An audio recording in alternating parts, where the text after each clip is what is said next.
Are you a people pleaser?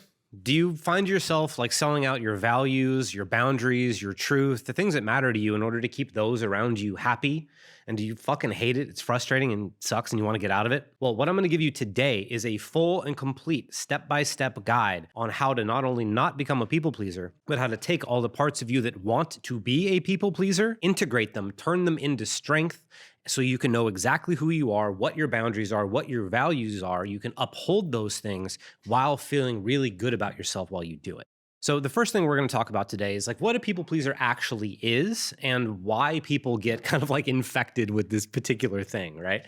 And so what a people pleaser actually is, it really doesn't have anything to do with pleasing people so much as it does have everything to do with not displeasing people. Right? Like when you're a people pleaser, you're not really trying to keep other people happy. What you're really trying to do is keep yourself safe.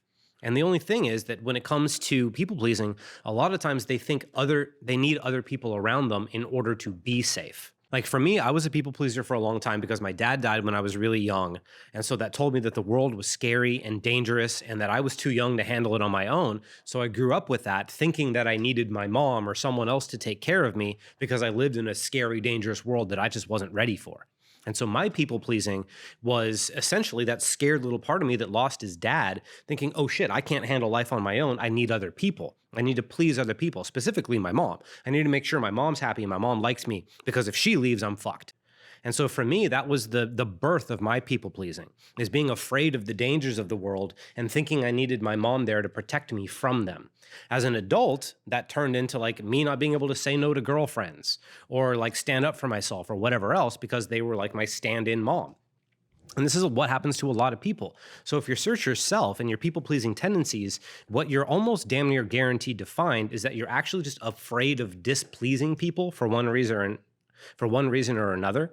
And so you have to go in there and figure out specifically why you are afraid of displeasing people. If this person doesn't like you, what might that mean? What might that expose you to? What fears would come up? Like, why do you need to please this person in the first place? Why can't you displease them? What specifically do you think would happen if you did? And if you can figure out specifically what you're afraid of, then you can start to solve that problem. And I'll go into that a little bit later when I explain how to actually integrate all this shit.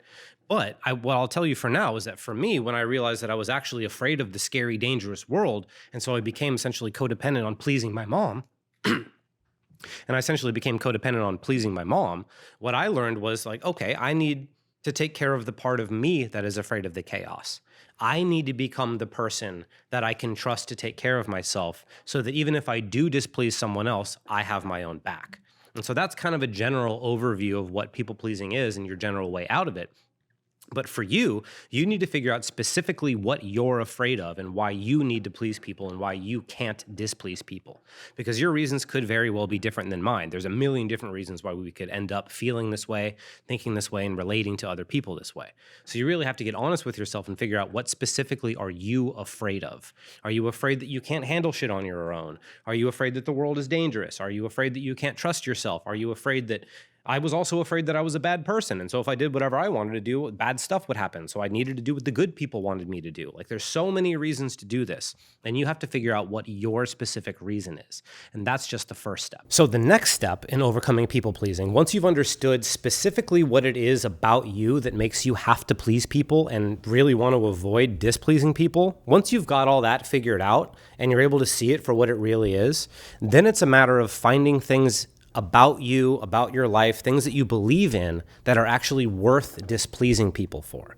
Because the thing you have to understand is there isn't really any way around displeasing people. Like eventually, if you're honest, you will displease and hurt somebody. Like if you're dating somebody and you realize that you don't want to be with them anymore, that's the truth of the situation. And it will displease them and it will hurt them, but that is the truth of the situation. And the truth is worth hurting people for because the alternative is staying in a relationship that you don't want to be in, having that person stay in the relationship where they know they're not really wanted and have them suffer for much longer because you wanted to avoid the truth. So you have to understand that the truth may hurt and may displease people sometimes, but it's far superior than the pain that will come of ignoring your truth and pretending like it's not there. You'll just suffer for a longer period of time in this like quiet destitute that really fucking sucks. So it's important to find things that are worth displeasing people for so that when the fear comes up, you have something to lean on. right? And for me, the truth is always it. Like if I get hurt by the truth, so be it. That's just how it goes. If somebody else gets hurt by the truth, so be it. It's the truth. There's nothing you can do about it.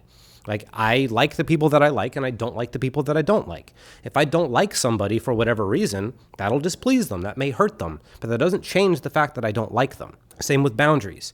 If you have a boundary, somebody really wants you to do something, somebody really needs you to do something, but that thing goes against your values. You just don't want to do it for whatever reason. You could sell yourself out and do the thing you don't really want to do, which is going to suck, or you could just own the fact that you don't actually want to do that because that's the truth, and let the impacts of owning the truth be whatever they are. You don't really get to choose how the truth impacts people. You only really get to choose whether or not you are going to be somebody who's anchored in the truth.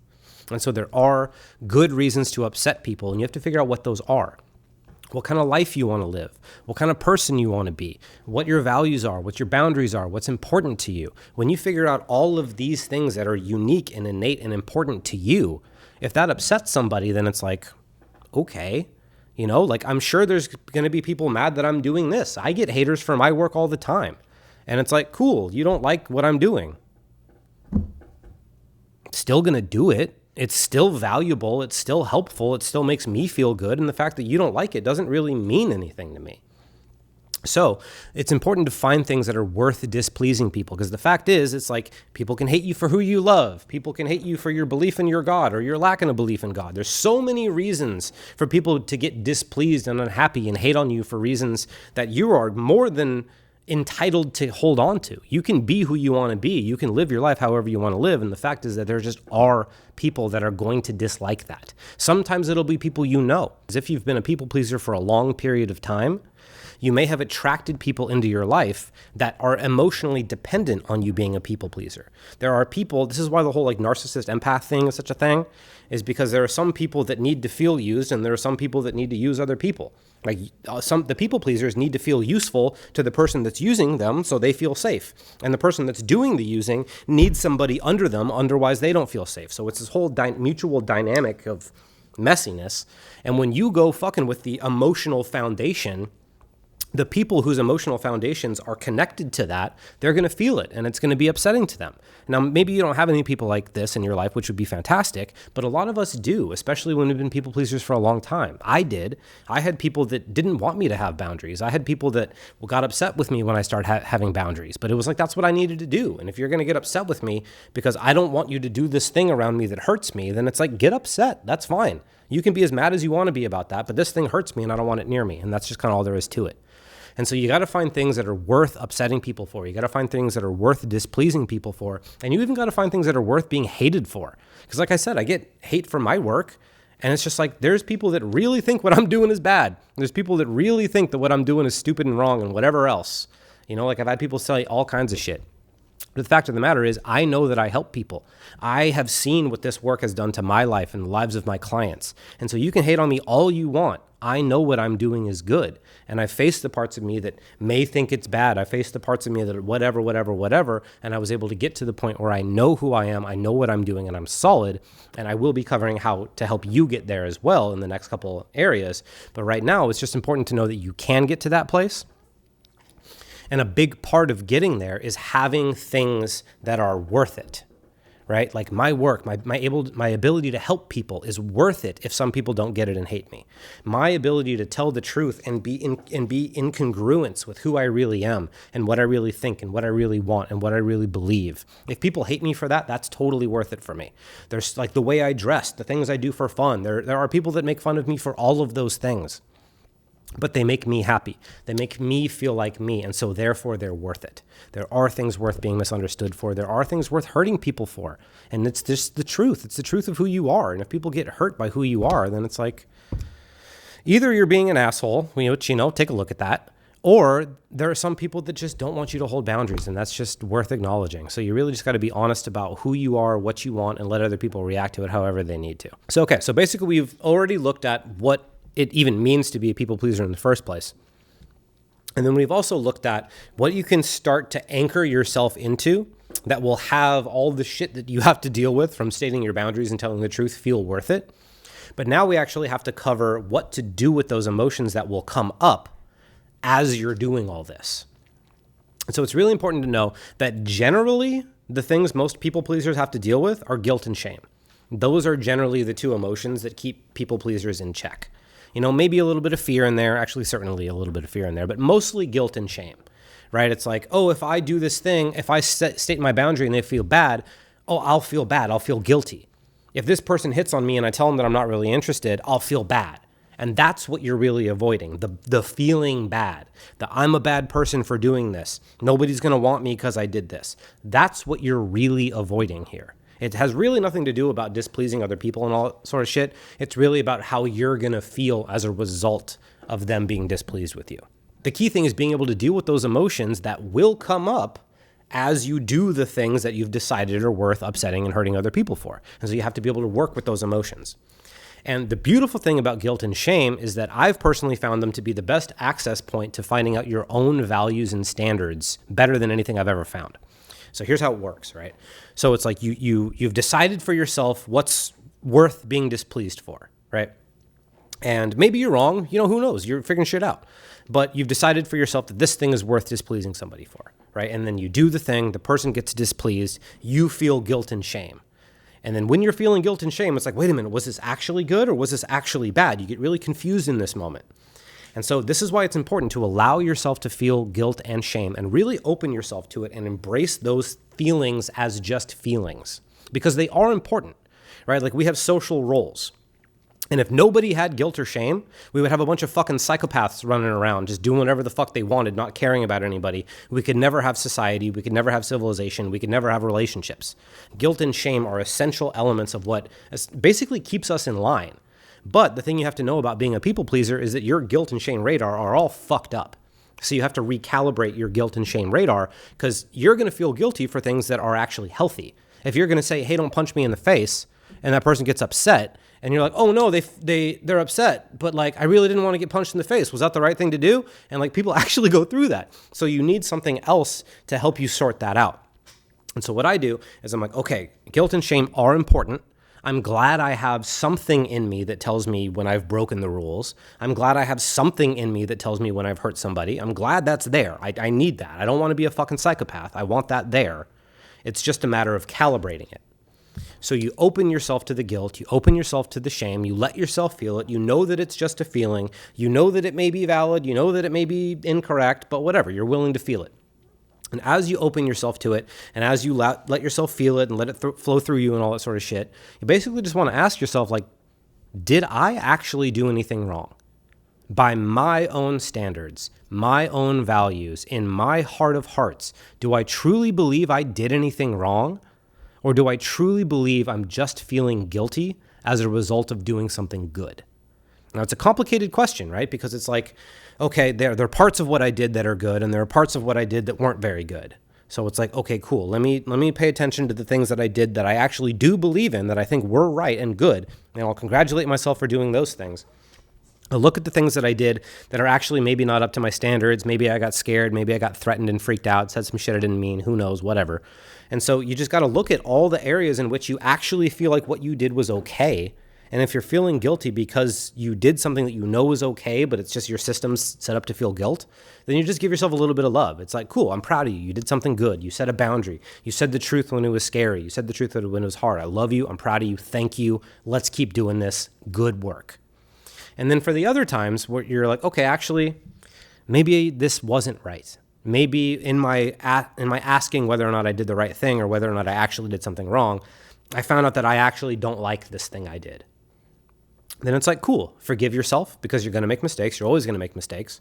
And you also deserve to be proud of yourself for even asking this in the first place. So it's always good to add as much positivity as you can, because acknowledging these things is not fucking easy. So you want to make sure you're looking at yourself as somebody who deserves to be acknowledged for even looking and asking and genuinely wanting the answer in the first place. So be proud of yourself, be stoked and all that sort of shit. But then figure out what you did that was out of alignment with your own values, your own standards, your own sense of integrity, and what you truly believe right. And then if you need to clean something up, clean it up. And if you just need to make different decisions going forward, make different decisions going forward. But also understand that whatever it is you did, some part of you wanted to do that. So it's like, okay, why do you want to act in a way that's outside of my values? Why do you want to act in a way that doesn't meet my standards? Why do you want to act in a way that makes me feel guilt and shame? Why? There's going to be reasons, right? It's like, oh, because I'm afraid of this. And like, oh, I was afraid that if I was softer there, they would have like taken over. And then like my boundaries would have fallen over. And it's like, cool, I can deal with all of that. So there's always going to be reasons why you did the thing that's out of alignment with you. And if you follow the integrative process, you can just integrate that thing. If you don't know what the integrative process is, I have a free course that'll teach you about it. There's going to be a link to it below. And so basically you just kind of integrate anything that's like, okay, that actually wasn't who I want to be. So let me figure out why I did that thing that is in alignment with who I really want to be, love that part of myself, integrate it, and then congratulate myself when I do the thing that is good, that hurts, and love myself so I know that what I did was really good, right? And so if you do this over a long enough period of time, you will have loved yourself so much to where you won't really feel guilt when it wasn't, or when it isn't. You will have done this for so long, and it will become such routine that you won't really feel guilt anymore just when it isn't applied, because you'll know instead, it's like, oh no, I did a good thing. I deserve to actually feel good about that. The guilt and shame will have processed themselves out of the picture. And then what will happen is you'll just know who you are. You'll be like, these are my values. These are the things that I do. I don't break them. I don't let anyone else break them. These are my boundaries. These are my standards. These are the things that matter to me. These are the things that make me who I am.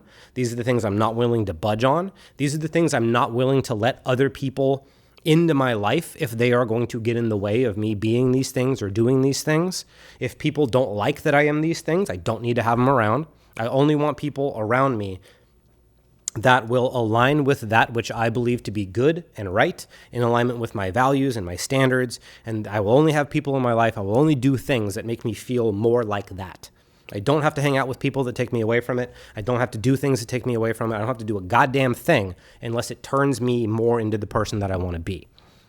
And so if you just keep doing this, eventually you'll forget that you were ever a people pleaser. Eventually you'll just start being the person that's like, oh my God, how can you just say that? Like, I can't believe you're so self-possessed and whatever. And you're like, oh yeah, I guess I didn't used to be. That's kind of crazy. And so if you just follow the integrative process, you will naturally turn into this person to the point where it almost kind of surprises you.